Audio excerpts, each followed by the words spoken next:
آخری شعر لکھتے ہیں، ہر کے بردرے او منو مازنت، فرماتے ہیں جو اللہ میں داخل ہونے والے شخص کے دروازے پر میں اور تو کا اعلان کرتا ہے نا، رد بابستو و بر لا متند، فرماتے ہیں وہ مردود ہے اور لا یعنی ہلاکت میں مقیم ہے۔ مولانا ان اشعار میں ہمیں بڑے رازوں سے آگاہ فرماتے ہیں۔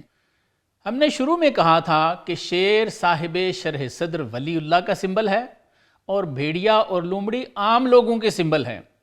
بھیڑیے نے جب شکاروں کی تقسیم میں اپنا حصہ بھی مقرر کیا تو مولانا ہمیں اس میں یہ سبق دینا چاہتے ہیں کہ ولی اللہ زمین پر اللہ کا نائب ہے، اس کے سینے میں اللہ کا نور ہے، تو ہم عوام الناس کو اس کے سامنے ادب سے محو اور بے خود ہو جانا چاہیے۔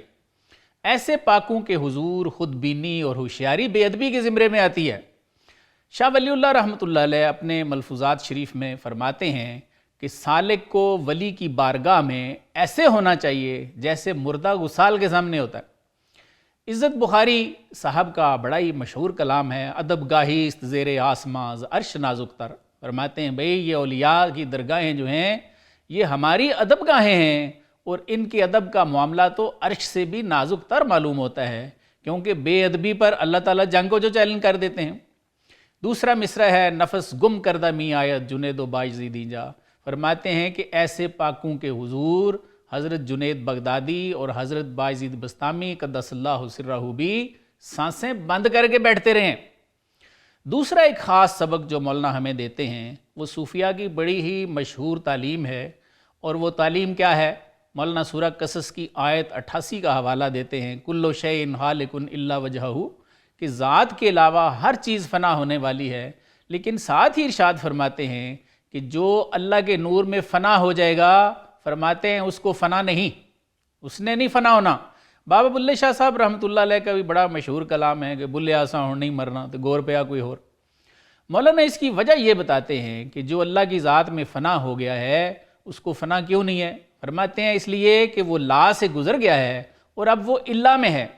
یہ بھی صوفیہ کی بڑی ہی مشہور و معروف تعلیم ہے جسے نفی اثبات کہتے ہیں۔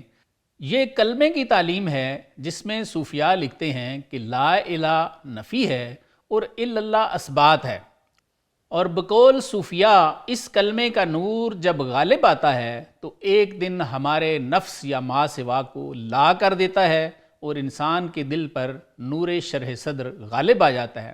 ایسے شخص کو مولانا فرماتے ہیں کہ وہ اللہ میں ہے، صاحب نور ہے، اس لیے اس نے فنا نہیں ہونا۔ تیسرا سبق جو مولانا ان اشعار میں ہمیں دیتے ہیں وہ بھی صوفیہ کی بڑی ہی مشہور تعلیم ہے۔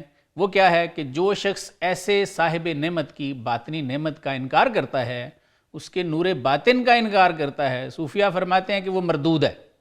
مولانا نے بھی یہی فرمایا کہ وہ مردود ہے اور ہلاکت میں مقیم ہے۔ صوفیہ اپنے اس موقف پر سورہ بقرہ کی آیت 34 سے استدلال کرتے ہیں، اور وہ آیت ہے وَإِذْ قُلْنَا لِلْمَلَائِكَةِ اسْجُدُوا لِآدَمَ فَسَجَدُوا إِلَّا إِبْلِيسَ أَبَىٰ وَاسْتَكْبَرَ وَكَانَ مِنَ الْكَافِرِينَ، یعنی جب ہم نے فرشتوں کو حکم دیا کہ آدم کو سجدہ کرو تو سب نے سجدہ کیا سوائے ابلیس کے، وہ منکر ہوا، اس نے غرور کیا اور کافروں میں سے ہو گیا۔ مولانا سمیت تمام اولیاء کا یہی موقف ہے کہ انعمت علیہم میں سے پہلے گروہ کے پہلے ہی بندے کی نعمت کا ادب نہ کرنے والا ابلیس، چونکہ قرآن کی اس آیت کے مطابق کانا من الکافرین ہے، کافر ہے، اس لیے مردود ہے۔ اس لیے سورہ النساء کی آیت 69 میں موجود اگلے تینوں انعام یافتہ لوگوں کا یعنی صدیقین، شہداء اور صالحین کا بے ادب بھی مردود ہی ہے، کیونکہ فعل اس کا بھی ابلیس والا ہی ہے۔ اس کے بعد مولانا لکھتے ہیں کہ شیر نے لومڑی کو حکم دیا کہ شکار وہ تقسیم کرے۔ آئیے مولانا کی زبان سے ہی سنتے ہیں۔ مولانا لکھتے ہیں گرگرا برکند آن سرفراز، یعنی فرماتے ہیں کہ اس باعزت شیر نے بھیڑیے کا سر توڑ ڈالا، تا نماند دو سری و امتیاز، تاکہ دوری سرداری اور امتیاز باقی نہ رہے۔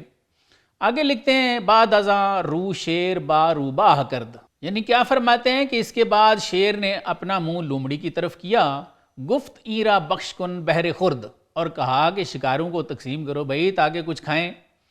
سجدہ کرد و گفت کہ ای گاوے سمی، لومڑی نے شیر کو تعظیمی سجدہ کیا اور کہا کہ حضور یہ موٹی گائے چاشت خردت باشد اے شاہ مہی، حضور یہ آپ کا ناشتہ ہے، وہاں بز بہر میانہ روز را، اس نے مزید کہا کہ حضور یہ جو بکری ہے یہ آپ دوپہر کو کھانا، یخنی باشد شاہ فیروز را، کہ حضور دوپہر کو آپ اس کی یخنی پینا، وہاں دیگر خرگوش بہر شام ہم، لومڑی نے مزید کہا کہ حضور وہ جو خرگوش ہے وہ آپ کے شام کے لیے ہے، شب چرا اے شاہ با لطف و کرم، کیا کہا کہ یہ ہمارے کریم آقا کا کھانا ہے شام کا۔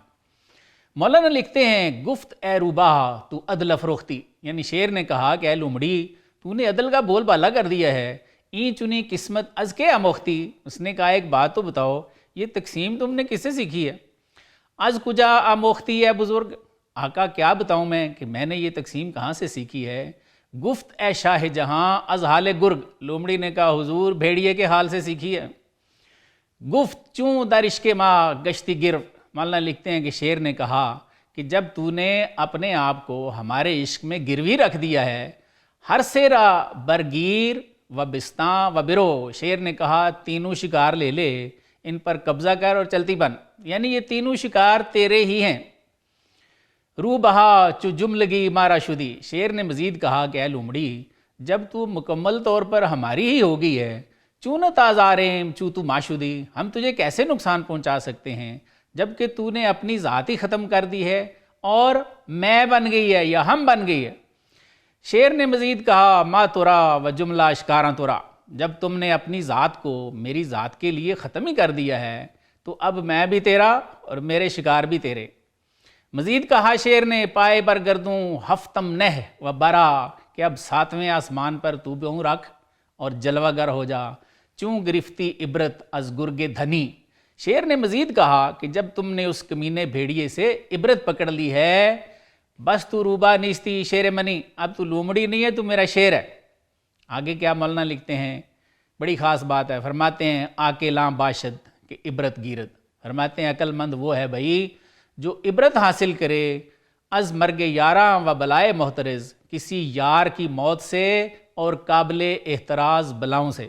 آگے لکھتے ہیں روبا آدم بر زباں صد شکر راند، یعنی لومڑی نے اس وقت اپنی زبان سے 100 شکر ادا کیے کہ مرا شیر از پسے آں گرگ خواند، اس لیے 100 شکر ادا کیے کہ شیر نے اسے بھیڑیے کے بعد تقسیم کا کہا۔ کہتی ہے گر مرا اول بفرمودے کے تو، لومڑی کہتی ہے اگر شیر مجھے پہلے حکم دے دیتا نا، بخش کن ایرا کے بردے جاؤزو، تو کہتی ہے کہ شکار اگر وہ کہتا نا تو پہلے تقسیم کر تو اس سے کون پھر جان بچا سکتا تھا۔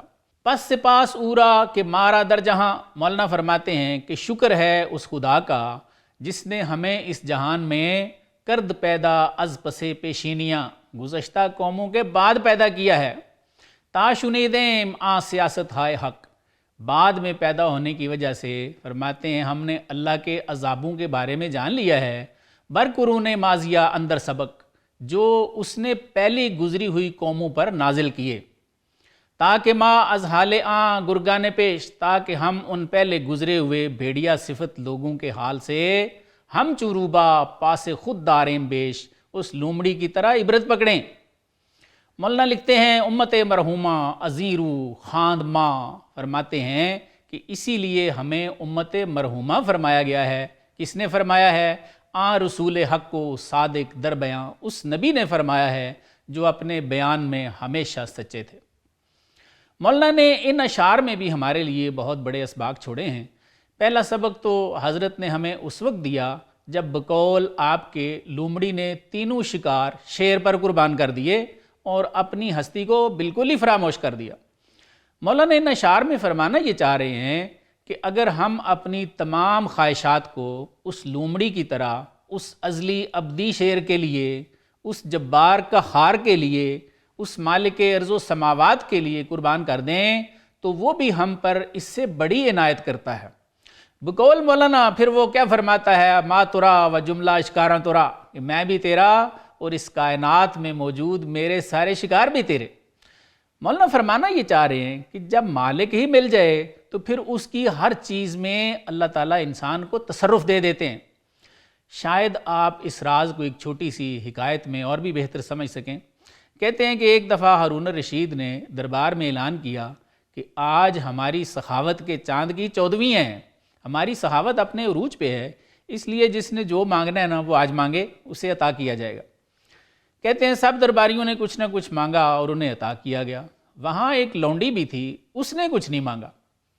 بادشاہ نے کہا اے لونڈی، تو نے کچھ نہیں مانگا، مانگتا کہ تجھے بھی عطا کیا جائے۔ لونڈی نے کہا حضور جو مانگوں گی مل جائے گا۔ بادشاہ نے کہا اے نیچ، ہم وعدہ خلافی نہیں کرتے۔ لونڈی نے بادشاہ پر ہاتھ رکھ لیا۔ بادشاہ نے کہا یہ کیا بھئی؟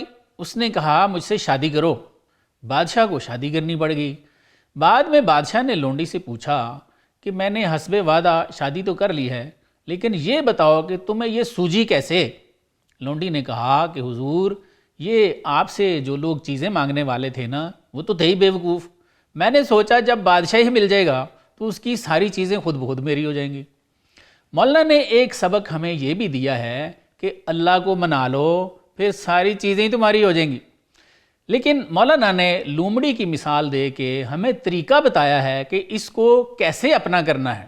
جیسے حضرت امیر خسرو رحمۃ اللہ علیہ نے فرمایا کہ من تو شدم، یعنی میں تو ہو گیا ہوں تو من شدی، تو بھی میں ہو گیا ہے۔ من تن شدم، میں تیرا جسم ہو گیا ہوں تو جان شدی، تو اب میری جان بن گیا ہے۔ تک اس نہ گویت بعد ازیں، تاکہ کوئی اس کے بعد یہ نہ کہے من دیگرم تو دیگری، میں اور ہوں اور تو اور ہے۔ یعنی پہلے ہمیں اس کا بننا پڑے گا پھر وہ تمہارا ہو جائے گا، یعنی تجھے اللہ کی معیت مل جائے گی اے انسان، اور جب معیت مل جائے گی تو وہ ازلی شیر مل گیا، اب شیر بھی تیرا اور اس کی کائنات کے تمام شکار بھی تیرے۔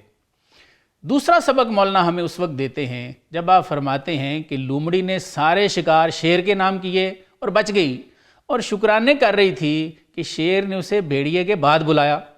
مولانا ان اشعار میں یہ درس دیتے نظر آتے ہیں کہ اللہ کا شکر ہے کہ ہمارے نبی صلی اللہ علیہ وآلہ وسلم آخری نبی ہیں اور ہم آخری امت ہیں۔ ہم نے قرآن و حدیث سے پہلی امتوں پر آنے والے عذابوں کے بارے میں جان لیا ہے اور ہم عبرت پکڑ سکتے ہیں۔ اگر ہم بھیڑیے کی طرح پہلے آ جاتے تو کام ہم نے بھی بھیڑیے والا ہی کرنا تھا اور بننی بھی ہمارے ساتھ بھیڑیے والی تھی۔ مولانا فرماتے ہیں اسی لیے حضور صلی اللہ علیہ وآلہ وسلم نے اس امت کو امت مرحومہ فرمایا ہے۔ مرحومہ کا معنی ہے جس پر رحم کیا گیا۔ بقول مولانا یہ اللہ کا خاص رحم و کرم ہے جس نے ہمیں امتوں کے آخر میں بھیجا، ہم ان کی تباہی اور بربادی سے لومڑی کی طرح سبق لے سکتے ہیں۔ ناظرین ایک چھوٹا سا وقفہ لیں گے، وقفے کے بعد دیکھیں گے کہ مولانا نے مزید ہمارے لیے کیا لکھا ہے۔ جی ناظرین ساتھ رہنے کا شکریہ۔ شیر، بھیڑیے اور لومڑی کے قصے میں ہم شیر جو کہ مرد خاص کا سمبل تھا، اس کے ادب اور اس کے سامنے محویت کے انعام سے آگاہ ہوئے۔ اس کے بعد مولانا نے ایک اور خدائی شیر یعنی حضرت نوح علیہ السلام کا قصہ لکھا ہے کہ آپ نے اپنی قوم کو کیسے ڈرایا اور اپنی نعمت باطنی سے کیسے آگاہ کیا۔ آئیے مولانا کی زبان سے سنتے ہیں۔ آپ لکھتے ہیں گفت نوح اندر نصیحت قوم را، یعنی نوح علیہ السلام نے نصیحت میں اپنی قوم سے فرمایا در پذیرید از خدا آخرتا، کہ اللہ تعالیٰ کی عطا کو اے میری قوم اب قبول کر لو۔ مزید فرمایا گفت نوح اے سرکشاں من نیم، یعنی نوح علیہ السلام نے فرمایا کہ اے سرکشو میں نہیں ہوں، من از جاں مردم بجانا میزیم، کہ میں اپنی ہستی فنا کر کے محبوب حقیقی کے نور کے ساتھ جی رہا ہوں، چوں از جاں مردم بجانا زندہ ہم۔ مزید فرمایا کہ جب میں اپنی ہستی فنا کر کے محبوب حقیقی کی معیت میں جی رہا ہوں، نیست مرگم تا ابد پائندہ ہم، تو فرمایا کہ اب مجھے موت نہیں آئے گی، میں تا ابد پائندہ ہوں۔ آگے لکھتے ہیں کہ نوح علیہ السلام نے قوم سے مزید فرمایا چوں بمردم از حواسات بشر، کہ جب میں اپنے بشری حواس سے فنا ہو چکا ہوں، حق مرا شد سمع و ادراک و بصر، تو فرمایا کہ اللہ تعالیٰ میرے کان، احساس اور بینائی بن چکے ہیں۔ ان اشعار میں بقول مولانا نوح علیہ السلام نے اپنی فنائیت اور نور باطن کا اظہار فرمایا ہے، جس کا تذکرہ بخاری کی حدیث نمبر 6502 میں ملتا ہے، اور یہ حدیث حضرت ابو ہریرہ رضی اللہ عنہ کی روایت ہے کہ سلطان بحر و بر صلی اللہ علیہ وآلہ وسلم نے ارشاد فرمایا کہ اللہ عز و جل فرماتے ہیں کہ جس نے کسی میرے ولی کو اذیت دی میں اس سے اعلان جنگ کرتا ہوں اور بندہ میرا قرب سب سے زیادہ فرائض کے ذریعے حاصل کرتا ہے اور نوافل کے ذریعے تو مسلسل قرب حاصل کرتا رہتا ہے، یہاں تک کہ میں اس سے محبت کرنے لگتا ہوں۔ جب میں بندے کو محبوب بنا لیتا ہوں تو میں اس کے کان بن جاتا ہوں جن سے وہ سنتا ہے، اس کی آنکھ بن جاتا ہوں جس سے وہ دیکھتا ہے، اس کا ہاتھ بن جاتا ہوں جس سے پکڑتا ہے، اس کے پاؤں بن جاتا ہوں جن سے چلتا ہے۔ پھر وہ مجھ سے سوال کرے تو میں اسے عطا کرتا ہوں، اگر پناہ چاہے تو میں اسے ضرور پناہ دیتا ہوں۔ اس حدیث شریف میں عبد کا لفظ ہے کہ بندہ نوافل کے ذریعے سے اللہ کا ایسا قرب حاصل کر سکتا ہے جس سے پتہ چلتا ہے کہ کوئی بھی مسلمان بندہ فنائیت کے بعد اس نور باطن کی منزل پہ سرفراز ہو سکتا ہے، اور انبیاء کے معاملات تو ہوتے ہی ایسے ہیں جیسے حضرت نوح علیہ السلام اپنے بارے میں فرما رہے۔ آگے بقول مولانا حضرت نوح علیہ السلام نے اپنا یہ تعارف کروانے کے بعد اپنے ادب کے بارے میں اپنی قوم کو خبردار کیا اور فرمایا، چونکہ من نیستم این دم از ہوست۔ سرکار نے فرمایا کہ جب میں ہی نہیں رہا تو اس کلام کو اللہ کا کلام سمجھو جو میں کہہ رہا ہوں۔ پیش این دم ہر کے دم زد کافروست، اور فرمایا کہ میرے کلام کے آگے جو دم مارے گا نا وہ کافر ہے۔ مزید فرمایا، ہست اندر نقش این روباہ شیر۔ کیا فرمایا کہ اس لومڑی کے اندر شیر پنہا ہے، اپنے بارے میں فرما رہے ہیں۔ سوئے این روبا نشاید شد دلیر، آپ نے فرمایا اس لومڑی کے مقابلے میں دلیری نہ کرنا۔ مزید فرمایا، غرض روئے صورتش مین گروی، فرمایا اگر تم اس صورت کے گرویدہ نہیں ہوئے ہو، اپنے بارے میں فرما رہے ہیں۔ غرش شیراں ازوے مین شنوی، تو فرمایا کہ کیا شیروں جیسی گرج بھی مجھ سے نہیں سن رہے ہو؟ آگے مولانا اپنے درسی مقصد کی طرف انتقال فرماتے ہیں، وہ بھی مولانا کی زبان سے ہی سنتے ہیں۔ کیا لکھا سر مولانا نے؟ گر نبودے نوح را از حق یدے، فرماتے ہیں اگر نوح علیہ السلام کو اللہ تعالیٰ کی طرف سے کوئی مدد حاصل نہ ہوتی، پس جہانے را چساں برہم زدے، تو فرماتے ہیں طوفان نوح کے ذریعے آپ دنیا کو کیسے درم برم کرتے؟ صد ہزاراں شیر بودند اندر تنے، مولانا فرماتے ہیں کہ نوح علیہ السلام کے جسم میں ہزاروں باطنی شیر تھے، ہر دو عالم را ہمی دید ارزنے، فرماتے ہیں کہ دونوں عالموں کو چینے کا ایک دانہ سمجھتے۔ چینا ایک اناج ہے جس کا دانہ بہت چھوٹا ہوتا ہے۔ آگے فرماتے ہیں، او بروں رفتہ بد از ماؤ منے، فرماتے ہیں نوح علیہ السلام اپنی خودی سے نکل چکے تھے، فنا ہو چکے تھے۔ اونچوں آتش بود و عالم خرمنے، فرماتے ہیں نوح علیہ السلام اب آگ کی مثل تھے اور منکرین عالم کی مثال کھلیان کی تھی۔ چونکہ خرمن پاسے عشرے او نہ داشت، مولانا فرماتے ہیں چونکہ اس خرمن سے انہوں نے عشر نہیں نکالا، اوچنا شولہ براں خرمن گماشت، اس لیے فرماتے ہیں نوح علیہ السلام نے اس خرمن پر شولہ مقرر کر دیا۔ یہ اختیار کی بات ہو رہی ہے۔ ہر کیو در پیشیں شیر نہاں، آگے لکھتے ہیں کہ جو بھی اس چھپے ہوئے شیر کے سامنے بے ادب چوں گرگ بے کشاد دہاں، بے ادب بھیڑیے کی طرح منہ کھولتا ہے نا، ہم چوں گرگ آن شیر بردراندش، تو فرماتے ہیں کہ شیر بھیڑیے کی طرح اس کو پھاڑ ڈالتا ہے۔ فن تکمنا منہم برخاندش، اور اس کے حال پر فن تکمنا منہم پڑھ دیتا ہے۔ زخم باید ہم چوں گرگ از دست شیر، فرماتے ہیں ایسا بے ادب بھیڑیے کی طرح شیر سے زخم کھاتا ہے۔ پیش شیر ابلا بود کہ او شد دلیر، فرماتے ہیں جو شیر کے سامنے دلیری دکھاتا ہے نا وہ بے وقوف ہوتا ہے۔ فرماتے ہیں کاش وہ زخم ان کے جسم پر ہی لگتا، تا دل و ایمان سالم ماندے، تاکہ ان کا دل اور ایمان تو سلامت رہتے۔ آگے فرماتے ہیں چو فقیر آید اندر راہ راست، فرماتے ہیں جب فقیر اپنی خواہش نفسانی سے تہی دست ہو کے راہ راست پر آ جاتا ہے نا، شیر و سید شیر خود آنے شماست، تو فرماتے ہیں کہ شیر اور شیر کا شکار تمہاری ہی آن بن جاتا ہے۔ مولانا نے ان اشعار میں ہمارے لیے بڑے سبق چھوڑے ہیں، آئیے ان کے احاطے کی کوشش کرتے ہیں۔ نوح علیہ السلام کی اپنی قوم کو نصیحت سے پہلا سبق تو ہمیں یہ ملتا ہے کہ جو شخص اللہ کے نور میں فنا ہو جاتا ہے اس کے بشری حواس معطل ہو جاتے ہیں، اور ان کی جگہ پہ بخاری کی حدیث نمبر 6502 کے مطابق اللہ تعالیٰ کا نور اس انسان کا سمع، بصر اور ادراک بن جاتا ہے۔ دوسرا سبق نوح علیہ السلام کی گفتگو سے ہمیں اس وقت ملتا ہے جب آپ فرماتے ہیں کہ جب میں ہی نہیں رہا تو یہ دم ہو کا ہے۔ اس سے مراد یہ ہے کہ حضرت نے فرمایا کہ جب میری خودی ہی ختم ہو گئی ہے تو اس کلام کو اللہ کا کلام سمجھو، بالکل حق بات ہے، اور اس کی گواہی سرکار دو عالم صلی اللہ علیہ وآلہ وسلم کے بارے میں قرآن نے خود دی ہے۔ کیسے گواہی دی ہے؟ یہ کہہ کر گواہی دی ہے وما ينطق عن الهوى ان هو الا وحی یوحیٰ، یعنی حضور صلی اللہ علیہ وآلہ وسلم کوئی بات اپنی خواہش نفس سے تو کرتے ہی نہیں ہیں، یہ وہی ہوتی ہے جو ان کی طرف کی جاتی۔ تیسرا سبق ہمیں اس وقت ملتا ہے جب نوح علیہ السلام فرماتے ہیں پیش این دم ہر کے دم زد او کافرست، یعنی کیا فرماتے ہیں کہ مجھ جیسے فانی فی اللہ اور باقی باللہ کے سامنے جو شخص دم مارتا ہے نا، تنقید کرتا ہے، بے ادبی کرتا ہے، فرماتے ہیں وہ کافر ہے۔ یہ بات بھی سورہ بقرہ کی آیت 34 کا مضمون ہے۔ قرآن کیا کہتا ہے؟ وَإِذْ قُلْنَا لِلْمَلَائِكَةِ اسْجُدُوا لِآدَمَ فَسَجَدُوا إِلَّا إِبْلِيسَ أَبَىٰ وَاسْتَكْبَرَ وَكَانَ مِنَ الْكَافِرِينَ، یعنی جب ہم نے فرشتوں کو حکم دیا کہ آدم کو سجدہ کرو تو سب نے سجدہ کیا سوائے ابلیس کے، وہ منکر ہوا، اس نے غرور کیا اور کافر ہو گیا۔ چوتھا سبق نوح علیہ السلام کی اس نصیحت سے ہمیں یہ ملتا ہے کہ ایسے اللہ والے بظاہر لومڑی کی طرح کمزور اور نحیف نظر آتے ہیں، لیکن ان کے اندر ایک شیر چھپا ہوا ہوتا ہے۔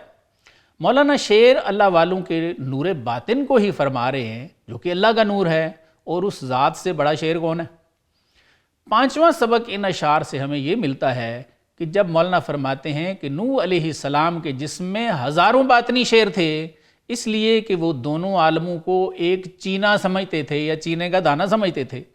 پھر اس کی وجہ بھی بتاتے ہیں کہ دونوں جہانوں کو ایک چینے کے دانے کے برابر کیوں سمجھتے تھے؟ فرماتے ہیں اس لیے کہ وہ اپنی خودی سے باہر نکل کر فنائیت اور انشراح کی منزل حاصل کر چکے تھے۔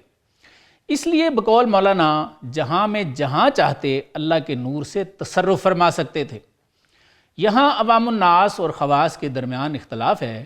عوام الناس انسان کے کسی قسم کے اختیار یا اس کی قوت کا انکار کرتے ہیں، جبکہ خواص اور قدیم اہل سنت کا موقف یہ ہے کہ کرتے تو سب کچھ اللہ ہی ہیں، لیکن انبیاء اولیاء اللہ کے نور سے تصرف فرماتے ہیں، اور اللہ اپنے مقبول بندوں سے جو چاہتے ہیں کام کراتے ہیں۔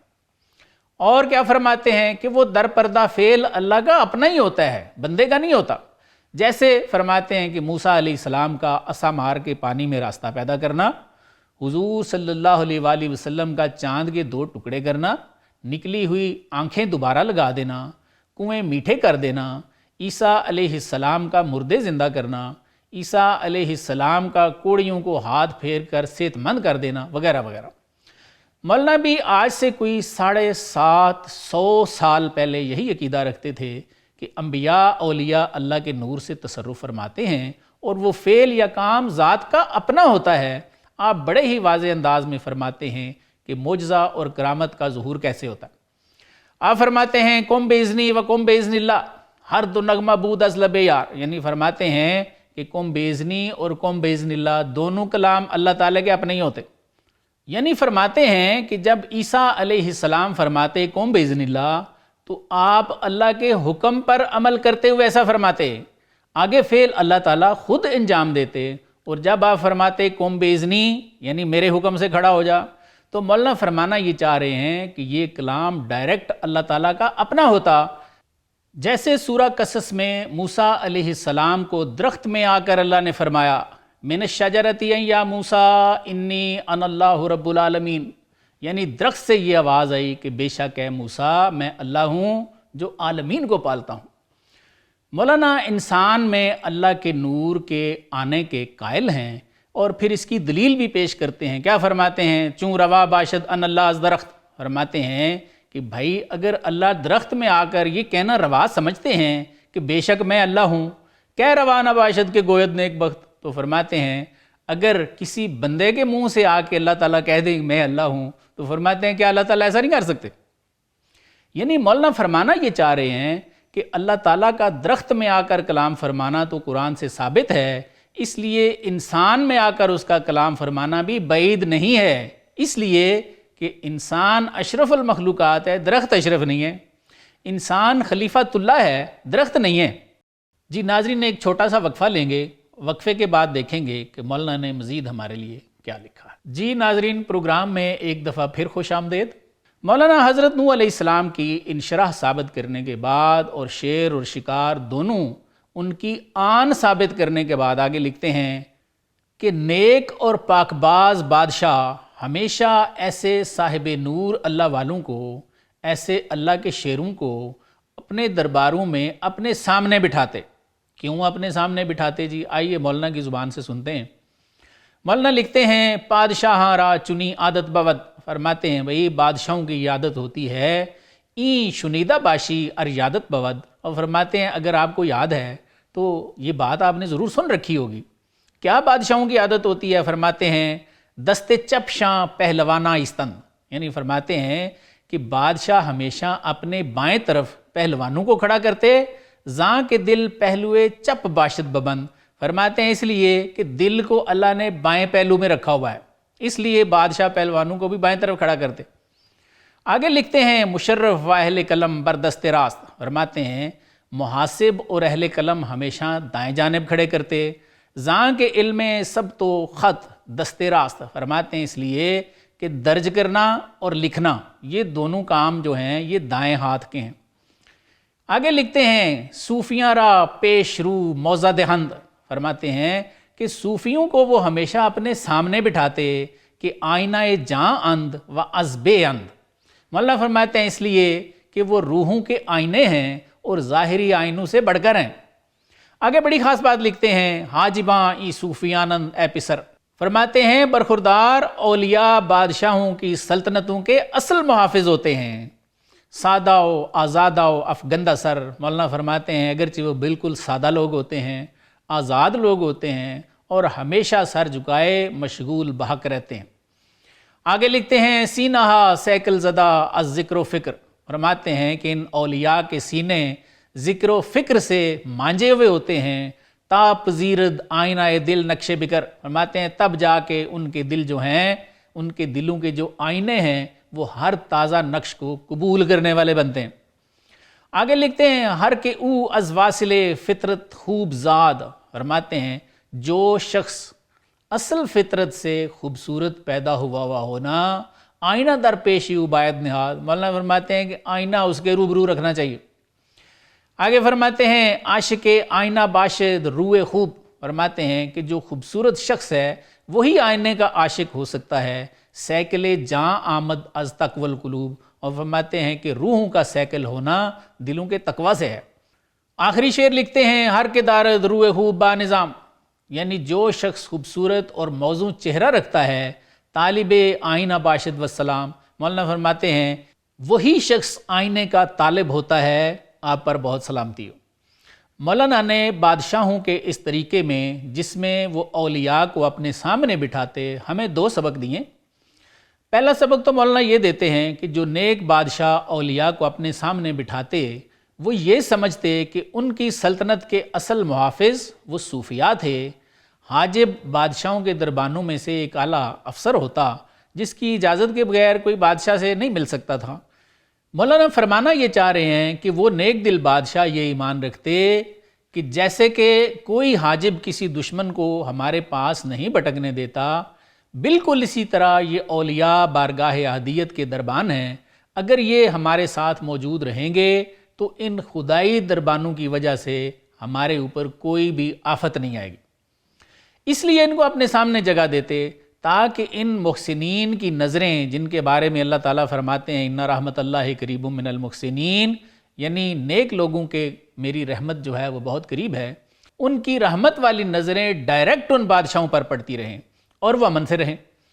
دوسرا سبق جو مولانا ہمیں دیتے ہیں وہ اس وقت دیتے ہیں جب آپ فرماتے ہیں کہ اولیاء کے سینے ذکر و فکر سے مانجے ہوئے ہوتے ہیں، تب جا کے ان کے دلوں کے آئینے نئے نقش قبول کرنے والے بنتے ہیں۔ اس سے مراد یہ ہے کہ اللہ والے اپنے ذکر و فکر سے یا اپنی عبادت سے اپنا اس قدر تزکیہ نفس کر لیتے ہیں کہ ان کے دل آئینے کی طرح صاف ہو جاتے ہیں، جن میں ان کو ان کے مراقبات میں جو کچھ اللہ دکھانا چاہتے ہیں وہ دکھاتے ہیں۔ تیسری خاص بات جو حضرت نے ان اشعار میں فرمائی ہے وہ یہ ہے کہ جو شخص اپنی اصل فطرت سے خوبصورت پیدا ہوا ہو، فرماتے ہیں آئینے کا عاشق بھی وہی ہوتا ہے۔ اس کلام کی تشریح میں نذیر عرشی صاحب لکھتے ہیں کہ پچھلے اشعار میں مولانا نے یہ بات فرمائی تھی کہ اولیاء کے سینے ذکر و فکر سے مثل آئینہ بن جاتے ہیں، اور اب فرما رہے ہیں کہ جو اپنی فطرت سے خوبصورت پیدا ہوا ہو وہی آئینے کا عاشق ہوتا ہے۔ بقول نذیر عرشی صاحب اس سے مراد یہ ہے کہ اللہ والوں کی صحبت اور نسبت سے وہی لوگ مستفید ہو سکتے ہیں جو صالح استعداد اور پاک فطرت پیدا ہوتے ہیں۔ حافظ شیراز رحمۃ اللہ علیہ نے بھی یہی فرمایا، گوہر پاک بباید کے شود قابل فیض، یعنی فرما رہے ہیں کہ اللہ والوں سے فیض پانے کے لیے کسی کا پاک گوہر اور پاک طینت ہونا ضروری ہے، ورنہ ہر سنگو گلے لولو مرجا نہ شود، فرماتے ہیں وگرنہ ہر پتھر اور ہر مٹی کا ڈھیلا لولو مرجان کہاں بنتا ہے۔ ناظرین، پروگرام کا وقت ختم ہوا چاہتا ہے، اپنے میزبان کو اجازت دیجیے، اللہ حافظ۔